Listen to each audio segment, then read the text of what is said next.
Hello and good morning. Welcome to Behind the Screen on the Iconic Production channel. I am JM, and Behind the Screen is a show where we just take some time to look at role-playing games, discuss um, mechanics, design, do game reviews, talk about games that we love, themes that we love, and we're in a series right now where we're looking at epic fantasy. Hey, Professor, good to see you. Mark, always good to see you. Welcome to both. And last episode on Tuesday, which you can go check out on our YouTube channel, we talked about what are kind of the exemplars of epic or heroic fantasy. And we kind of listed out a series of things that kind of encapsulated this feel. So we talked about the different themes, things like quests, heroic archetypes, symbolic reality, where morality can seem black and white, good versus evil, because it's sort of showing the underpinnings of kind of how things actually break out. Rook, hello, thank you as always, sir, for your sub bomb. The fact that stakes are very high. It's usually the end of the world that is, or end of life as we know it, as we're fighting against. Zero to hero is another big thing, as well as kind of the natural world environment being a character. Grom, welcome to the channel. Good to see you. Good morning as well. I got my coffee. I hope you are well caffeinated, or if not well caffeinated, well hydrated. So, we're going to talk about what systems have good mechanics that kind of replicate this experience. The experience of the quest, heroic archetypes, stark morality, high stakes, zero to hero, and the natural world. Now, I told everybody I would talk about this first. I think the D20 from the ground up was built to replicate this type of setting. Now, it has drifted into high magic or high fantasy settings, depending on when you're playing. 4th edition sort of was this Venn diagram between heroic and epic fantasy. 5th edition, I would say like levels 1 to 10 are very much epic heroic fantasy that then travels into the high fantasy. And again, like we said, these categories are somewhat artificial and blend very well together, and you can pull things from different things. But the reason I say this is, right, the quest is sort of the core of our D&D experience, at least classically. I mean, look at the first Critical Role campaign. It ended up with these zeros becoming heroes and moving all the way to interact with Vecna and stop Vecna. Like, this is a classic sort of epic fantasy arc. The fact that they have classes really leans into the fact that heroes in epic fantasy is they tend to be, I don't want to say caricatures, but they tend to be archetypes. There's a lot of symbolic resonance with what we have going on here. And the classes, the reason that the core classes tend to stay the same from edition to edition, with new ones getting added on and then kind of falling off as the next edition rolls around, is because there are some base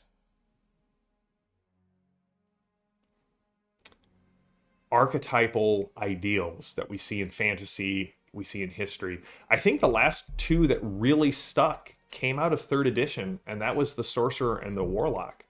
Artificer, sort of, although it's always kind of felt kind of fringy.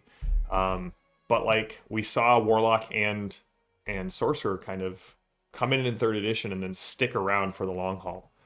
Ooh, Fireball and then teleport away is a good motto to have. I assume we're talking about real life as well as in your gaming, Professor. Who knows? Also, it has, and I know that this may be controversial as we, and when I say controversial, like, as we can disagree on things and it's okay. I love the alignment system when I'm playing D20 Fantasy because it reinforces this sort of symbolic resonance of the world. There is good, there is evil, and the two sides, I would say never shall meet, but then you have the neutral line, and that's, where things get fuzzy. High stakes, right? Most D&D campaigns eventually end up with saving the world.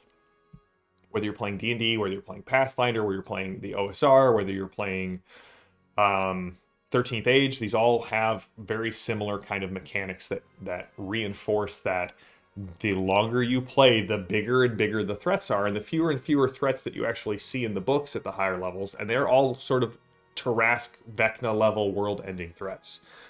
You do go from 0 to hero. Level 1 characters, while slightly more survivable in 5th edition, again, 4th edition is its own thing, we'll talk about that when we get into high fantasy. You start off slightly above average. I think Dungeon Professor did a breakdown of 1st edition to 5th edition and how many hits it takes a fighter to kill a goblin and vice versa, and they're really actually a lot closer to what we would assume. No worries, Bob. Welcome. Mr. Bob Crumb in the house, everyone. Give him a cheer. The differences in survivability comes after you hit 0. What happens? In 1E, you died. In 5E, you have a lot more survivability chances. And then in the natural world, exploration is still one of the pillars of D&D. Traveling through the wilderness, exploring the world, getting deep into the lore of the world, right? Forgotten Realms has been plumbed heavily for 5th edition. These are all things that are kind of core to the epic, heroic fantasy feel. Now, there are other great D20 games that do similar things. Like, I love the escalation die from 13th Age because it reinforces the fact that you guys are the heroes, and the longer things go, the more things swing into your favor. If you're not familiar with the escalation die, it's probably the easiest mechanic to port out of 13th Age and even into 5th edition. I know Lazy Dungeon Master talks about this. Sly Flourish, I should say. Essentially, starting at round 2, you put the biggest D6 you have in the table, in the center of the table, and that acts as a bonus to hit for the heroes. And every round after 2, it ticks up 1 to a maximum of +6. And what this represents is that the longer the fight goes on, the more the heroes learn the rules of the fight and learn how to fight their opponents and their tactics. They get this bonus to hit. And again, it's only up to a +6, but it, 1, makes fights faster because the longer the fights last, the more the heroes are hitting. And 2, it lets you start off with tougher fights, slightly above CR rating, because you know that eventually the heroes are going to be hitting more. It's going forward from there. And if you really want to scare your heroes, you give certain monsters the ability to use the escalation die, like villains, dragons, that sort of thing. But there are other games that do this well. So I would say, when we're talking about exemplars, D20 Fantasy hits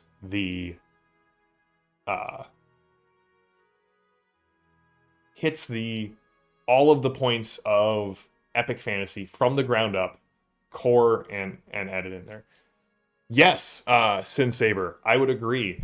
I think 13th Age, and we're going to talk about 13th Age when we get to the high fantasy section, because you're right, as soon as you start rolling multiple dice for your attacks for damage, in 13th Age, you, Bob, I know you're not as familiar with it. You roll, if your sword does a D8, that's awesome, but you roll a D8 per level of your fighter, or rogue, or ranger, or...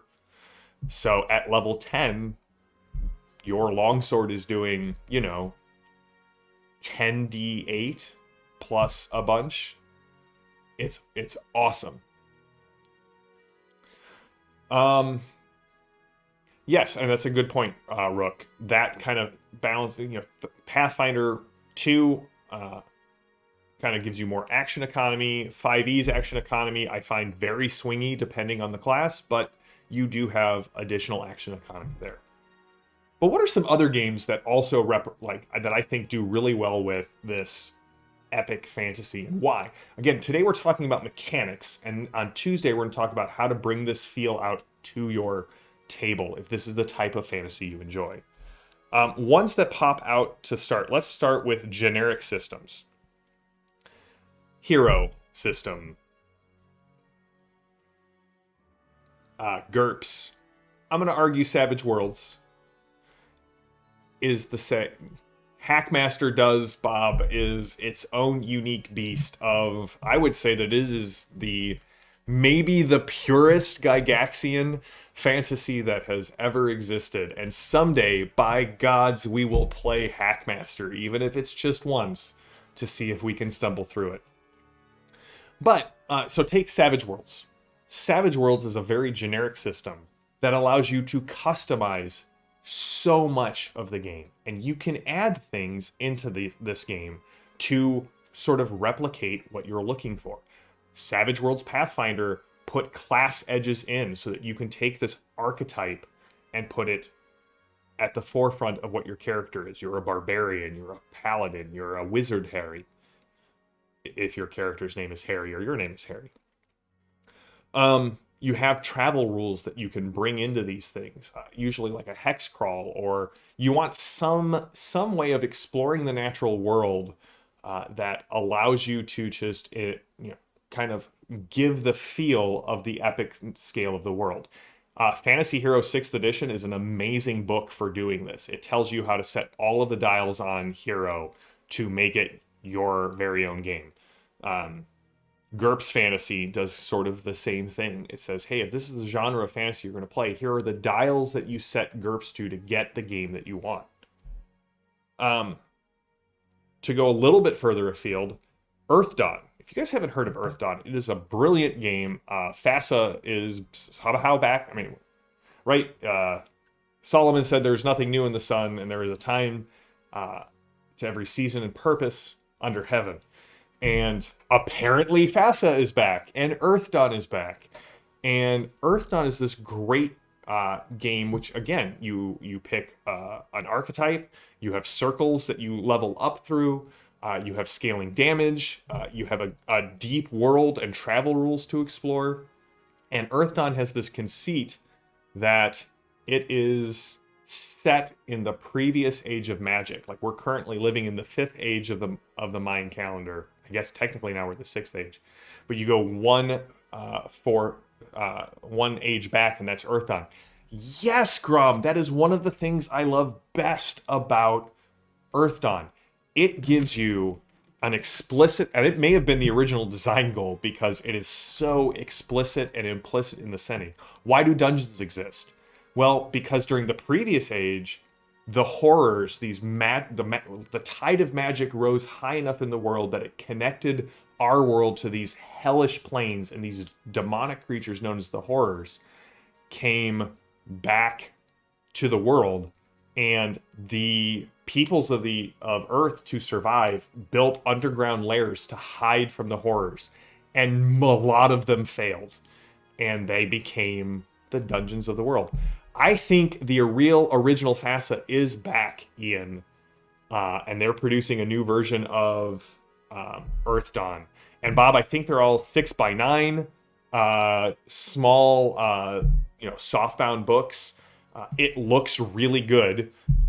It looks very much like the original FASA. I have a good friend who loves Earthdawn and does not like some of the changes that they made, but let's be honest, that's fine. The best thing about role-playing games is they're never obsolete. It's not like there's a system requirement or your computer doesn't have the right disk drive to run the games. There's no one... I have a shelf full of 2nd edition books. When the new edition of D&D shows up, there's no one who's going to come to my house and repo all of my 2nd edition books. Which is a quote from the designer of another game that I'm going to go, you're right, we should run Old Mage. Mage 20 forever, Bob. That's just the game that we need. Another game that I would say encapsulates everything that we just talked about is the One Ring. Because again, if Lord of the Rings is sort of the milestone for epic fantasy, then the role-playing game based off of it is very much the game that should exemplify it. And it does. The travel rules in Tor are wonderful. They're designed to give you that natural world, that journeying feel of the epic fantasy. There is very little that is in between hope and shadow. You are either on the side of hope, you are on the side of shadow, or you are journeying towards shadow. You can redeem things, but again, this symbolic, almost sacramental view of reality is implicit in the game design. Yes, and as Mark just pointed out, Shadowrun is Earthdawn is the previous age, if you will, to our Earth, and Shadowrun is the next age of Magic starting. And for a while there, they were going to try and connect the two. I'm sort of sad they backed away from that. Harlequin's Back is one of my favorite adventures, and it brings the idea that the horrors are coming back. If you have to bring a second Rook, Bob, I will be. Oh man, that's tough. I'm not going to be anybody's second, but I would probably. I've known Bob longer, Rook. I'm sorry, but I could recommend several seconds for you if it is a duel at the flagpole at high noon. Another game that kind of has this feel in a way that I have very rarely seen in recent game design is a game. And Bob, you need to check out the art. I think I've sent you the book, Simbarum. Simbarum, which just sounds like an Entish word to me. Simbarum. And then they have Ruins of Simbarum, which is their 5th edition adaptation of it. Is a beautiful game for running heroic or epic fantasy. It's all exploring this dark forest. And rules for travel, rules for you pick your archetype. You deal with the corruption of the forest. There's a little bit more gray matter in there, as in not as stark black or white, but it is beautiful because one, the art is amazing. Hands down, Free League has some of the best art and layout in the role-playing world. Full stop. Simbarum's art blows basically anything that the US is producing just completely out of the water. It is evocative. It is epic, and you feel like you are actually traveling through a forest, like a Mirkwood, a dim wold that has meat to it. If you like something with more of a die pool system, go check out Torchbearer. We did a review of it on Behind the Screen. Go back in the archive and look at that. It has a lot of the same features that we talked about being core mechanically for the D&D experience, but with a die pool system. It's an homage to epic fantasy with a completely different set of rules that still reinforce this feeling. And Bob, I would just say, if you have not looked at that, check out Torchbearer, because it is basically Darkest Dungeon, the role-playing game. And as you may know, I adore that.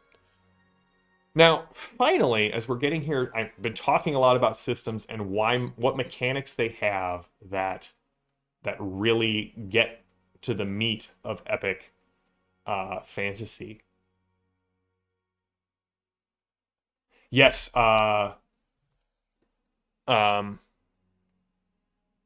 Darendona, I agree. I think the Tor First Edition art was perfect. John Hodson's art captured the feel of Middle Earth. He went back to Beowulf as inspiration. His Beowulf solo 5th edition game is also beautiful. I love that art feels Middle Earthy to me. The Tor art that I've seen from Tor 2nd edition doesn't feel Middle Earthy to me. It feels like Simbarum. Take that as you will. But the last one that also, I think, takes all of the assumptions of Lord of the Rings and then adds something to it interestingly mechanically is Versus Dark Master. Now, if you've never heard of Versus Dark Master, or Against the Dark Master, it's abbreviated VSD. Against the Dark Master is a open roll master system. So instead of being what I call a descending D100 game where you're trying to roll under, Call of Cthulhu, RuneQuest, Jackals, that sort of thing. It's ascending D100. You roll it, and you add your skill to it. Woohoo! Cheers for Mage and for duels and for the Best Bob timeline. I cannot wait to get back to our Deadlands game in 2 weeks, everybody. So, Versus Dark Master takes this old game system that is Rollmaster you either loved or you hated. I have never met anybody who's like, yeah, I played Rollmaster, it was all right. Uh, either you loved it or you hate it. But this new book of Versus Dark Master, it's beautiful. It leads into more of a heavy metal aesthetic. And you have this... The quest to save the world is the core of the game. The game is called Against the Dark Master. As the GM, the first thing you do is you make your Dark Master. And you set up the rules for his fall. And then you start with our little 0-level heroes, and you work your way through. Character creation is beautiful. Travel rules are amazing. The encounter rules are fantastic. All in one book. I think they have a sale going on right now, and it's like $75 for the book and the GM screen, or maybe $65 for the book and the GM screen. And so yeah, they do update it a bit, Darren Dorna, but yeah, it is. Some people have called it Table Master, and that is very true. But there are no critical hit tables or critical fumble tables like there are in Rollmaster. Middle Earth role playing game was also like Rollmaster Light, and Versus Dark Master is sort of a modern reinterpretation of that. If you can't fumble and roll that you pulled your groin muscle and everyone is laughing at you and stunned, but you took extra damage, what are we doing here, guys? Why are we playing role-playing games if that's not on the table, right? If you can't like Gallagher someone's head and just reduce it to gelatinous jelly with a hammer, I mean, come on. So, oh man, Rook, thank you as well for the cheers, and we have John in chat for Best Bob Timeline. Huzzah! I am very excited for that. Rook, I actually love slight product placement for just things that JM found recently and enjoys. Woo! We have a hype train. Professor, thank you so much. This is amazing. I think this might be our first hype train on the Iconic Production channel. So this is very cool. Thank you, everybody. I feel very I am inspired by your generosity. Thank you so much. What was the... Well, I don't even remember what I was talking about. Anybody remembered where I was at? Oh, it's the fourth. Thank you, Rook. It's the first one that I've noticed because I now have the chat in front of me. Oh, the Critical Hit and Critical Fumble decks by Paizo for Pathfinder 2nd Edition are brilliant. If you're running D20, I highly recommend checking them out. Basically, anytime somebody fumbles or somebody crits, you draw a card from the deck. On the it's got it broken down by what type of attack it was. So I think on attacks you have like bludgeoning, piercing, slashing, magic, and alchemy. And then on the critical fumble, it's what were you doing? Was it a... holy crap. This is the Best Bob timeline. This is amazing. There's just so much going on my screen right now, I don't even know what to look at. So, it's great. And on the critical miss, it's where you punching, melee weaponing, or ranged attack, or magic. And it adds a little effect. And while it's tuned for Pathfinder, I use it in my 5e game all the time. And if you go ahead and do that, just, use it for both the heroes and their enemies, and most tables are okay, as long as they get the benefits and the penalties if their opponents get the benefits and the penalties. And then another deck that just came out recently, I realize we're far afield here. The Endless NPC deck from Paizo is possibly the best NPC deck that I've ever seen. You draw 4 cards, and you get a whole fleshed out NPC and how they're tied to the town. So, yeah, I agree. Savage Worlds has some great rules for critical hits and fumbles as well. So, holy crap. Thank you to everyone who has, Rook for your generosity, and Bob and Professor. This is great. Bob, but Mr. Bob Crumb got cheered because of his sweet, sweet hats. Yes, Ian, you bring up a good point. A lot of people are like, well, a dragon would just, wipe out a town. But I think the reasons dragons don't attack, major populated cities in D20 games is because of the law of averages. It doesn't matter if the guards can't technically hit you. If there are 200 of them, enough of them are going to crit you to deter you from coming in. Exactly. Oh, Bob's Cards. Let's hear it for Bob's Cards. Dark Patina. You can go to darkpatina.com and get the very limited, Ian, very limited stock remaining on the Dark Patina cards. In case that sways you one way or the other. You got to know not just your audience, but your chat members as well. So I do think that we're going to... Holy crap, this is... I actually feel like I should just keep this one rolling, because now the hype is even larger.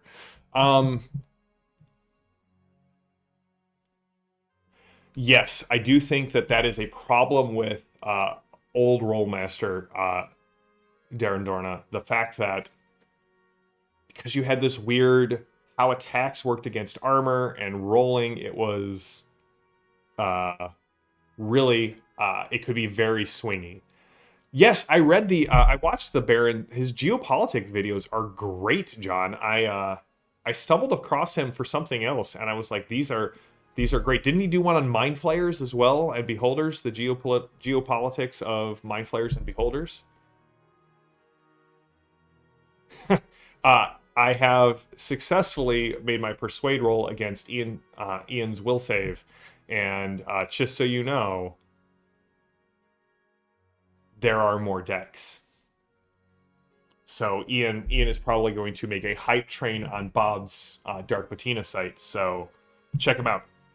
So we're going to talk on Tuesday about how do we get these things focused in, dialed in at our table, and why we would want to run an epic fantasy game with all of the other genres we're going to talk about.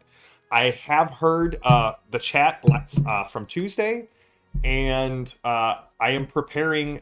I have my notes prepared for our fantasy tour. I am preparing my notes for our sci-fi tour, and I can't wait to talk about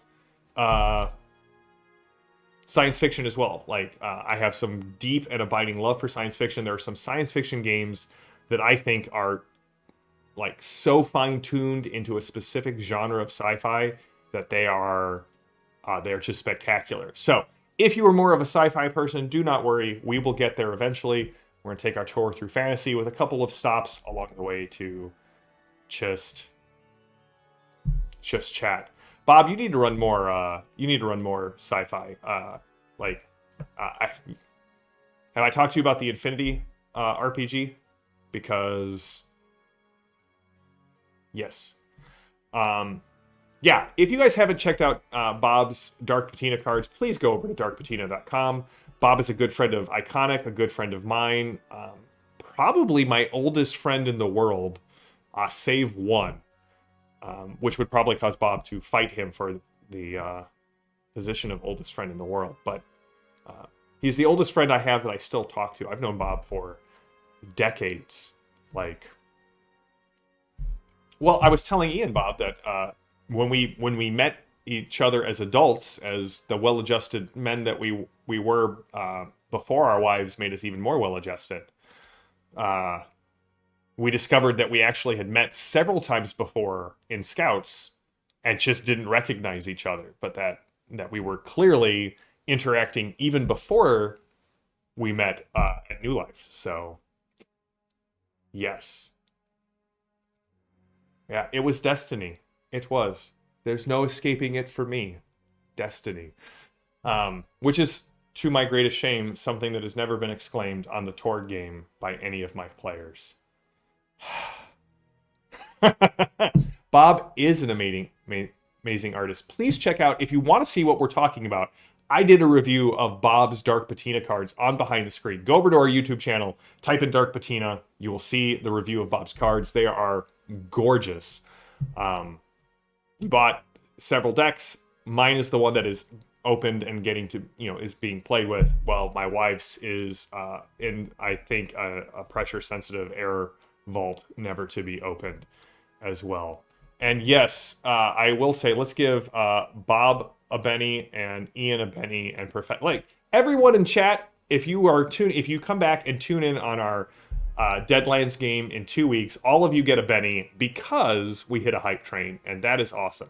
If you don't know what I'm talking about, when I run games on our Iconic Production stream, anyone in the chat can earn Bennies in Savage Worlds or possibilities in the Torg game, and then you get to spend them on people or on villains in order to influence the story.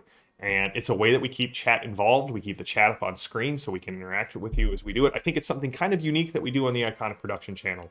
So do spend them on the bad guys. Don't listen to Bob. He's a player, and he doesn't want you to have fun. Spend them on the bad guys. So we are going to go to... we're going to wrap this one up. We'll be back on Tuesday with more Behind the Screen. Next week we're kind of back to a mostly regular schedule. Tuesday we have the Fate 5 with the Infernus Gamble. The group has just made it into Tharcold. And let me tell you, they may all die. They have decided, if you know anything about Torg, they have decided that now is the time to attack Astila in Tharcold. And that's not a great idea.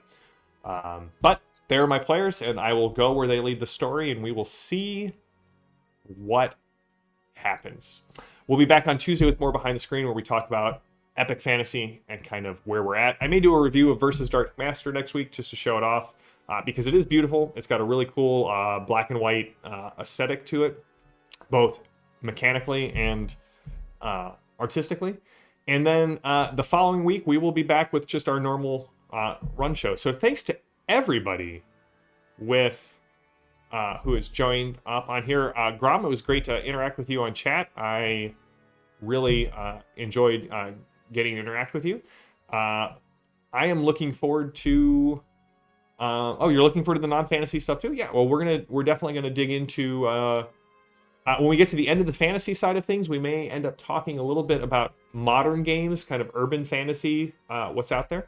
But we'll be back on Tuesday with more Behind the Screen. I am JM. This is the Iconic Production channel. If you like what we do, please consider subscribing here, subscribing on YouTube. Leave a comment, leave a thumbs up. It tells the algorithm, hey, people enjoy this stuff. Maybe other people would as well.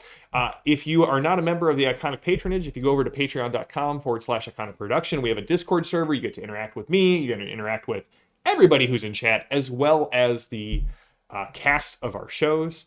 And we will be back on Tuesday with more Behind the Screen.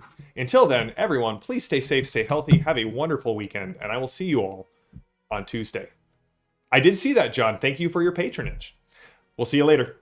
Bye.